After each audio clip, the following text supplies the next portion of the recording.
In the dead of winter, before modern heating, entire communities faced a question of life and death.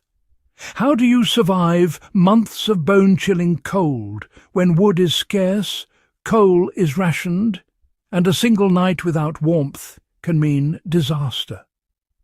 Some of the toughest rural communities across pre-industrial Europe not only survived but thrived in winters that would leave most modern homes shivering and underprepared. They weren't lucky. They weren't gifted with secret magic.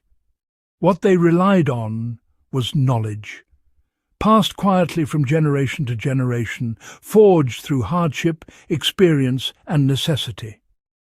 Among the most overlooked of these techniques was something so common that it seems almost mundane today: hay. Not as animal feed, not as barn clutter, but as a deliberate, engineered thermal shield that could surround a home and preserve warmth for weeks with minimal firewood.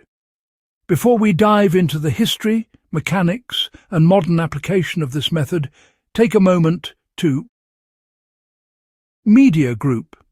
Cozy, rustic study table with open history book and steaming mug. Hand hovering over like button on digital device in rustic setting of stock. Distribute equally, like this video. Share it with someone who values real survival knowledge. Leave a comment with your thoughts and subscribe to Warcraft Survival. Every like and share helps preserve knowledge that modern life almost forgot. The reason hay became a cornerstone of winter survival was necessity.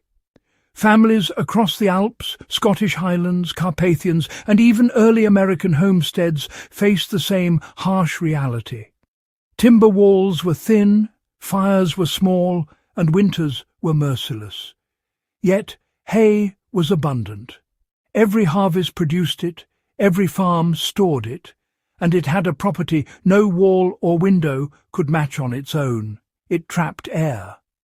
Trapped air slows the transfer of heat, and without thermometers or physics textbooks, farmers and homesteads learned this truth through observation. Livestock survived freezing nights buried in hay. Root cellars kept vegetables from freezing when packed with straw. Barns insulated with hay stayed warmer than unprotected cabins. From these observations came a simple but critical conclusion. If hay could preserve animal body heat, it could preserve human heat as well. Over time, this knowledge evolved from experimental practice into standard survival procedure. The ways hay was used varied by region, but the underlying principle never changed. In some areas, homes were constructed with hollow wall cavities specifically designed to be packed with dried hay. Elsewhere, families stacked hay bales directly against exterior walls, banking them much like snow piles against a structure. Floors, attics and rooflines were filled wherever cold air could seep in. There were no chemical barriers, no insulation sheets, no factory processing, only plant fibre harnessed for its natural insulating ability. What makes hay so effective is its structure. Loosely packed hay contains thousands of microscopic air pockets. These pockets trap interior warmth and dramatically slow its escape to the cold outside. Coupled with even a small fireplace or stove, hay insulation multiplied the heat from every piece of firewood, reducing the need for fuel while keeping homes far warmer than standard construction could alone. Contemporary accounts from 18th century New England detailed families consuming nearly half the firewood of neighbours simply because their homes were banked with hay, demonstrating that this was not theory, but measurable survival advantage. These communities treated hay as a living system rather than a static material. Damp sections were removed to prevent rot and mould, additional layers were added before storms, and in some harsh regions temporary winter walls were erected. This involved building a thin secondary wooden frame around the main home and densely packing it with hay, creating a buffer that could be removed and reused come spring. The outer layers were then repurposed for animal bedding or compost. The care and observation required to maintain hay insulation highlight an overlooked truth. Survival engineering depends not just on the material, but on attentive human management. Surprisingly, this centuries-old practice translates seamlessly into modern off-grid and emergency preparedness. Straw bales, which are widely available today, replicate the same effect. Placed against the coldest exterior walls, typically the north and west sides, they form a temporary but highly effective insulation barrier. A simple tarp or board over the top prevents moisture intrusion and preserves the insulating power. Many modern homesteaders unknowingly replicate the results of their ancestors, reporting dramatic reductions in fuel use during winter months. The lesson is clear.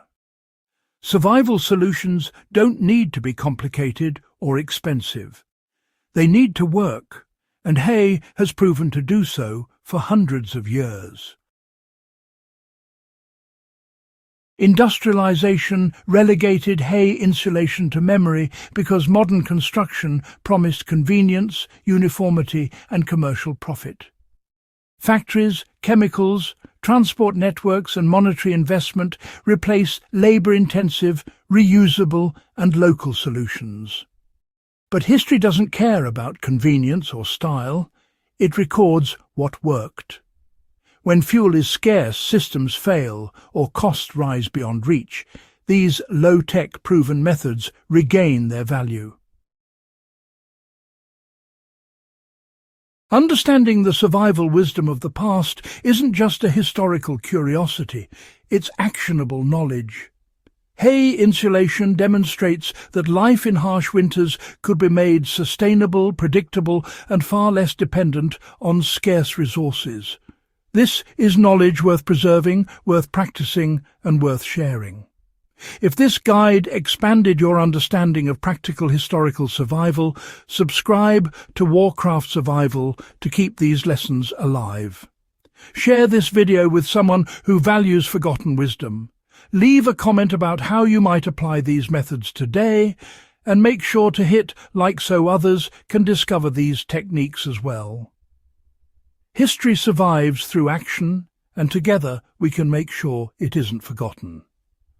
And don't forget, new videos are released every week, so check back often to keep learning and stay prepared.